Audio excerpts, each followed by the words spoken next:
Hey guys, Automatic Garage back today. We got a 0360 here that we got to do a little bit of detective work on here.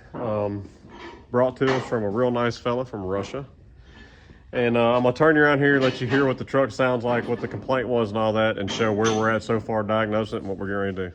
All right, so 0360 down on power. He's put 3 fuel pumps on it, including putting the original Motorcraft back on it when it did not resolve the problem. We also did a little detective work here. When I rolled underneath it and looked at the HFCM, I noticed there was a hole cut in the bed of the truck. And when I was back here looking at where the access hole was, I noticed this, which this is the part number for your screen or your pickup for the fuel tank. So, like I said, you can't assume anything's been done or not. Looks like the lines are all hooked back up correctly. We're assuming the screen has gotten done. But let me let you hear the truck real quick.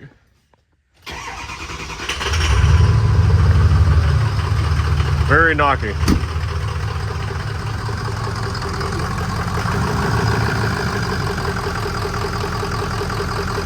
So we got about 35, 36 pounds. This is idle, not under a load. So you're gonna be able to count on this is gonna drop even lower when you try to drive the truck, which this thing would barely pull itself up that incline to come in the shop. So we got low fuel pressure. When you turn the key on,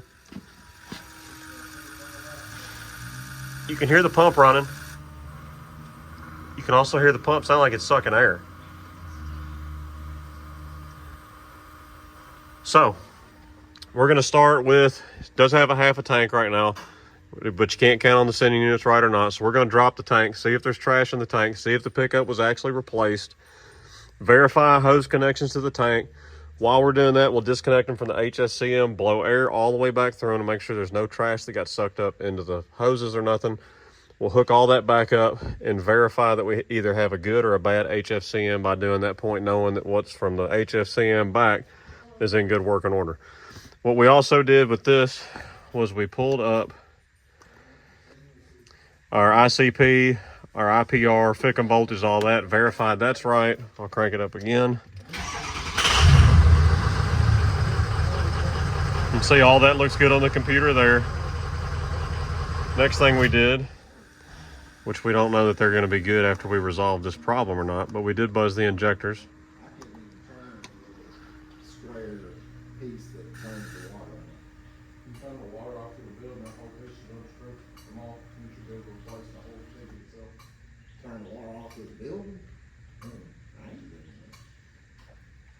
So all of our injectors buzz fine.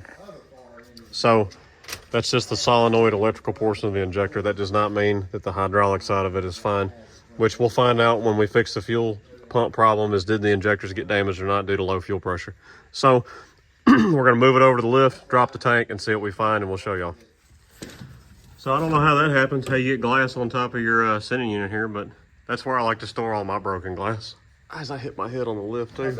How'd that feel? It felt good. That felt good. All right, we're gonna vacuum all that up, blow it off, and take that out and see what the story is. All right, so we were finishing the day up with a cold bush latte, and we're pumping this tank empty because, I don't know if we showed it earlier or not, it is just full of trash. So anytime you have the quarter tank issue and you have to replace your pickup foot on your sending unit here, drain the tank, drop the tank, clean it out. Don't leave the trash in there. I'm not saying I'm right yet because we have yet to figure out. We're going to clean this tank out. I'm going to slide that pickup foot back off. We're going to blow both ways through the sending unit. We're going to disconnect our fuel lines from our HFCM up here, blow backwards and forwards to make sure that these lines are all clean.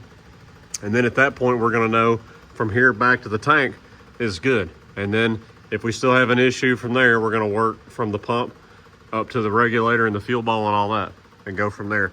And until we get that fuel pressure up, because it looks like it has a blue spring mine without me taking it apart yet. I don't know. It's a new fuel regulator housing on there, so I can only assume that it does. But until we have 50 plus PSI up there, I'm not going to be happy with the fuel pressure. So we got to get to that point. So anyways, finishing the day up with this. We'll tackle this tomorrow. Don't know if we showed this or not either, but this was cracked when we took it apart. So somebody got rough with this, putting it on.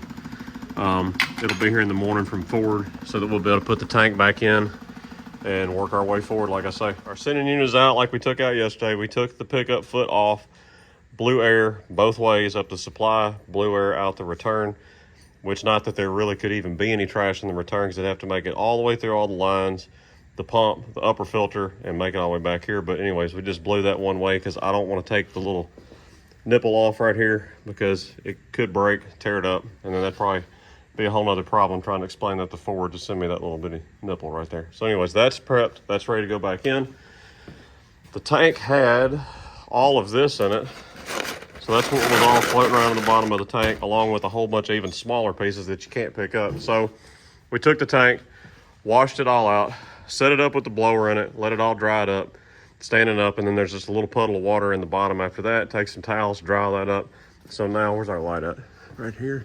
Light's right there. We have a super clean tank now with no trash in it. So we're getting ready to put the sending unit back in with the new locking ring to replace the one that was broke. That's your part number.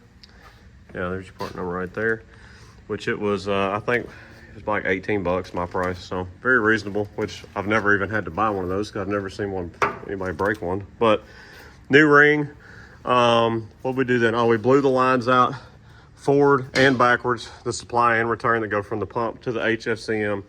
Went on, took the HFCM off, and I know I said I wasn't going to replace that, but I got to looking at it. It's missing a bolt right here. It has no part number on it. I've looked it all over, and he said he had put a Napa on here, so I called him and quizzed him, and he said that he believes that is the Napa one that's back on there again, that he had tried running for a while again or whatever. So I just told him, hey, not a really good quality pump. It's not one that I would want to leave on the truck. He said, well, why don't we just go on and replace it? So we got a Motorcraft coming and started seeing how rough this wiring harness is. One of the plugs was not even plugged in like it should have been still. This one's been repaired. I don't even know if they match the wires up correct, if they reverse the polarity on the pump or anything, I don't know. So we got a new wiring harness coming from Ford and a new Motorcraft HFCM. So we're just going to start from scratch from the HFCM back and know that there's no ifs, ands, or buts with the fuel system on that, because I have a feeling we may end up putting injectors in this truck, and I always encourage someone when we go with a whole new set of injectors to replace the HFCM anyways. It's cheap insurance for a whole brand new set of injectors and not having problems. So that's where we're at now. We're going to put the tank back in, get all that hooked back up, get our lines hooked up, and as soon as the HFCM shows up, we'll mount it back on the frame, hook our lines up, new harness, fill the tank back up, and re-verify fuel pressure and see what we got then. It does have the well, it looks like it's had the Blue Spring mod done to it. It's got a new fuel pressure regulator housing on it. I don't really know how someone could screw that up. Not gonna say it's impossible, but if we still got a fuel pressure issue after doing this, that's the next place I'm going, is pulling that regulator housing off and seeing what the story is with what's going on inside of it. So we'll catch up with y'all when all that's back in here. All right, new HFCM on, new wiring harness for the HFCM, the updated one that only has the 2 plugs like the new HFCM comes with. New filter in it, of course. Lines are all blown out like we mentioned before. Tank's back in, all that stuff's good to go. So now we're gonna let her down, prime this pump really well, and see what happened. So let's review real quick on this truck. Dropped the tank, cleaned all the trash out of it, verified we had a good pickup, blew our lines out, verified no trash in it, replaced the HFCM because of low fuel pressure, replaced the HFCM pigtail that was falling apart, had chafed wires, all that kind of stuff with it. New fuel filter on the bottom, and we're still sitting at 36 PSI. So you come up here, and then I've seen that it had a Blue Spring mod done to it, and we open it up, and we got O-rings messed up. This spring actually felt like it was in a bind when I took that apart also. Where's the housing at? And we have a damaged O-ring on our fuel line portion here. So we're basically gonna redo the Blue Spring mod here, because that's the last thing in line here for dealing with low fuel pressure. All right, so we put another Blue Spring mod in it with no busted O-rings, none of that. And that's where we're sitting at idle. And she's running smooth.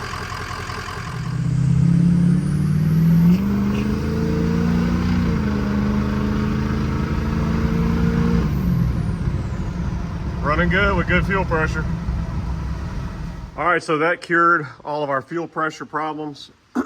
Just You got to remember, if the pickup breaks off in the tank, just drop the tank and clean it and get all the stuff out, because it's only going to cause future problems. But we had to eliminate all that while we were going through this whole process of tracking down the problem. And of course, everywhere we went, we found an issue with something like the wiring harness on the fuel pump and connections that weren't made well on it and everything else. So one thing I want to mention, this is a tool worth having. If you have a 6.0, you can get on Amazon and buy this. I think it's 15, 16 bucks, something like that. I'll put a link in the description for it. But makes it so much easier checking your fuel pressure without having to access the port that's down there that's just not fun to get to. And it's just really easy to check your fuel pressure that way.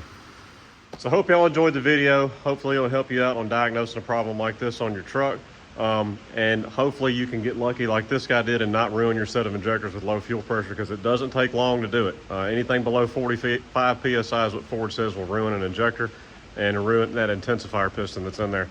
So it's Automated Garage signing out. Go check out all our videos on the channel here. A whole lot of Powerstroke, Ford, and Cummins content on the channel. Follow us on Instagram and Facebook, and go visit automaticgarage.com. Maybe pick you up some merch. If this channel has helped you out, help you save some money, or you want to help support making content like this, go check out our Patreon and consider being a member of that. We have some behind the scenes videos and do some giveaways on there at times. Also, it's Automated Garage signing out. We'll holler at y'all later.